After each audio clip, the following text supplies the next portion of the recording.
Hi, everyone. I hope you're all having a great Friday so far. My name is Karen Seitz, and I am the administrator for this Facebook group, The Authentic Married Woman. And I am also a coach and a mentor for married women to teach you how to drop your walls so you can let go of the hurt that you've been holding on to for so long in your marriage or your relationship so that you can be free to be you and be happy on the inside, and then bring that into your marriage, into your relationship, so that you can have a loving, intimate, connected relationship with your husband.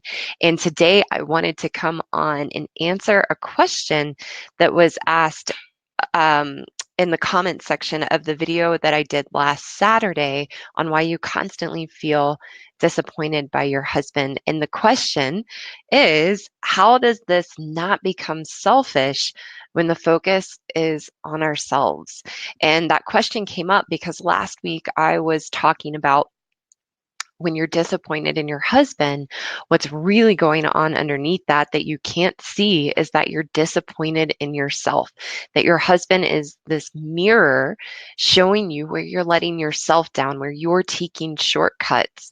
And so we need to put the focus on ourselves to become the best version of ourselves that we can be, to learn how to drop our walls, to learn to take responsibility for our happiness. And from that place, then we feel good about ourselves. And when we're with a good man, then they re-engage in the relationship, and all the things we used to be disappointed in them about, one, they're not really there, or your husband changes his behavior in reaction to you dropping your walls and putting that focus on yourself. So someone asked this question: how does it not become selfish when we put the focus on ourselves? And thank you so much for asking this question, because it comes up. It can be confusing as, how is it not selfish? I've been putting the focus on myself. Isn't that selfish? And we live in a culture where we are taught, and it's our belief that we need to put others before ourselves. And the problem with that, the reason that that doesn't work when we're not doing what we need to do to take care of ourselves, is we become depleted. We're not filling our own cup, so to speak. We're not doing the things to make ourselves feel good, to re-energize ourselves, to be able to show the best up, to be able to show up as the best that we can. We're putting everyone else before us, trying to fill their cups when we're running on empty, where our gas tank is empty and we don't really have anything left to give, because we're not giving anything to ourselves. So we're not showing up as our best selves. And from this place, what happens, either at an unconscious level or you might be conscious of that, is then you get bitter and you get resentful, and you have this tape that plays in your head of, when's it going to be my turn? I'm taking care of everybody else. When's it going to be my turn to be taken care of? And that's where huge issues come up in a marriage, are from that resentment, from that bitterness, from running on empty, and not having anything left to give because you're not giving to yourself. So one of the benchmarks to know when it's selfish, when you're putting yourself first, is when that's at the detriment of another. When we're selfish, we're in a place of being self-centered. We're completely self-absorbed. We're not considering anyone else. We're not considering how anyone else is feeling or what's going on with anyone else. And so it's at the detriment of others. And what I'm teaching and what I want you to see, so that you know the things you have control over to change in yourself, that will directly and massively impact your marriage in really positive ways when you're married to a good man and you know you have your walls up, is focusing on yourself, not at the detriment of your husband, not at the detriment of your kids or anyone else, but so that you're filling your own cup, that you can't be the best version of yourself with your walls up. And if you're new to the group, or you're listening for the first time, or maybe you've been confused, what does it mean that I have walls up? We have a couple really great videos on that. But just in short, we put walls up because we've gone through life, we've gotten our hearts broken, we've gotten hurt, and then we protect ourselves. And so we push everyone else away and we create this protective barrier around our hearts. And what I'm here to teach you and what I'm here to share with you to show you what you do have control over so that you can be happy, so that you can live your best life, so that you can have a happy marriage, so you can have a loving, intimate relationship with your husband, is that you must drop your walls to do that. So when I'm talking about putting the focus on yourself and that you have to put yourself first and you've got to work on you, it's not at the detriment of everyone else. You can't be connected to yourself with your walls up. You are pushing yourself away with your walls up as well as everybody else in your life.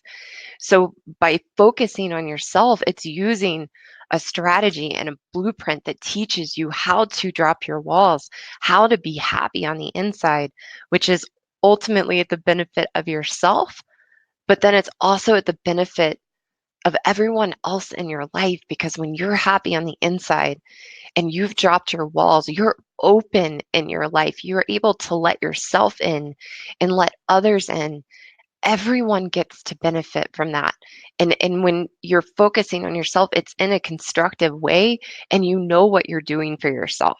And I see this comment pretty often in the group where you might listen to one of my videos or see one of my comments and you might say something like, well, I've been focusing on myself. I've been putting myself first and it's just made my marriage worse.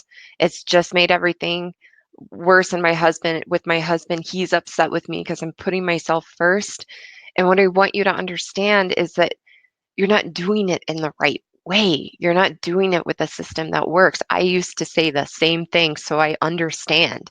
And I used to be in a place where I thought I was putting focus on myself, but it was in a selfish way. It came from a place of, with my resentment and the hurt that I had in myself and my marriage and my relationship with my husband, it came from a place, well, if my husband's not going to make me happy, I guess I'll just do these things for myself. And then I started doing all these things, but they weren't the right things. I was putting myself first in a way where I wasn't really looking at the issues in me. I wasn't putting a focus on personal integrity, and I had no idea, one, what it really meant to be happy and how to do that for myself. So I was pulling from all these different areas, and I was focused on changing my external world. I put myself first by going to yoga, by taking workshops, by reading books, by exercising, by going on a diet.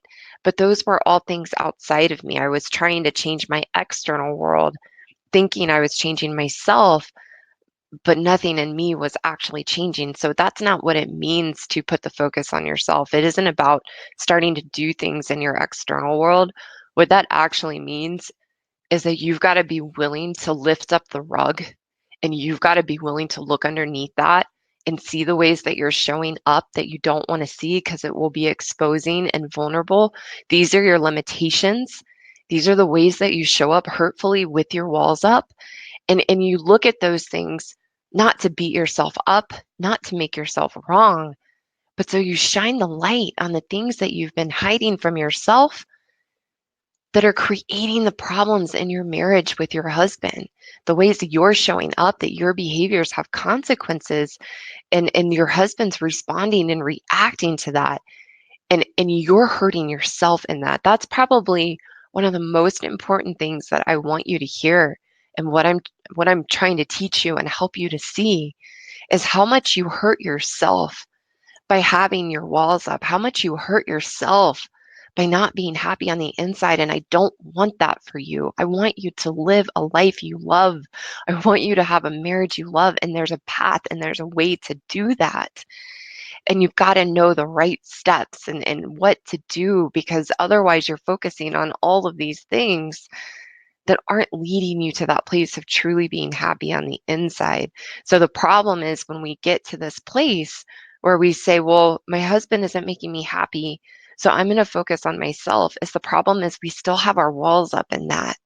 We're still pushing them away. We still have resentment. We still have hurt and blame that they're responsible for our happiness, so it doesn't work. And you've never been taught how to be happy and what that actually means. So Being happy isn't about feeling happy. Being happy is about having a deep acceptance of yourself, just wanting to be who you are and wanting the life you have. That's what it means to truly be happy on the inside. It's a deep acceptance of yourself. And if you're honest with yourself, if you're anything like me and anything like the other women that I work with, you've been wanting to be someone different almost your whole life. That you've looked at other women or you've looked at other things. I wish I had that. I wish I looked this way. If I could only lose this much weight, if I could only have this, then I would be happy. And what that's showing you is you're unhappy on the inside. You're wishing you were someone different. You're wishing you had a different life. And that's what you have to work on. And the problem is we go to yoga, we do meditation, we read all these books, we go to therapy, and we're pulling from all these different directions, trying to fit these different pieces together to try to be happy. And it doesn't work. You need a blueprint and a streamlined process that shows you exactly what you need to look at in yourself, exactly what you need to focus on yourself, and exactly what you need to do to create that acceptance in yourself. When you're pulling from all these different directions, it's overwhelming. You don't know if you're doing it right. There's no accountability. And you're trying to take again all these pieces and put them together to try to have something that works, and it doesn't. So when I'm talking about putting the focus on yourself, it's in a very specific way, and it's not at the detriment of others. It's about filling your cup by doing the things you need to do to take care of yourself, that which doesn't mean I love this. I saw this in an article once. I forget the author's name, but the name of the article was self-care isn't all chocolate and salt baths. That and I struggle with this. This is something I'm working on consistently. I'm by no means there, but what it actually means to take care of yourself is doing the things you know you need to do that are supportive of you that you don't want to do, and doing the things that push you in life to grow, doing the things that make you a better person. That's what it means to take care of yourself. It means looking at your limitations. It means looking at the icky behaviors you have that push people away. Again, not to beat yourself up, but so you can change those things. So you can be in personal integrity with yourself. And from that place, that's where you feel good about yourself. And then you can have the marriage you want. You can have that fun back with your husband. You can laugh again. You can be best friends again. You can conquer the world together, and feel like there's nothing you can't conquer. That's what you get when you're focusing on yourself in a way where you're building personal integrity, taking care of yourself, filling your own cup so that you have plenty to give in your relationships and plenty to give in your life so you're not being depleted. When you're coming from a selfish place and it's at the detriment of others that you're putting yourself first, that's where you continue to feel depleted. You feel like a martyr. Look what I do for everyone else, or this isn't working either. And look what everyone's doing to me. And you feel empty, and you have nothing left to give. That's what it's like when you're selfish. When you're putting the focus on yourself in a way where you're filling your own cup, that's when you begin to feel good. You're happy on the inside, and that's where you show up as the best version of you, which is at the benefit of everybody else. That's where you can be the best version of yourself as a mom. That's where you can be the best version of yourself as a wife, where you can be the best version of yourself as an employee or as an entrepreneur and a business owner, or the best version of yourself as a stay-at-home mom.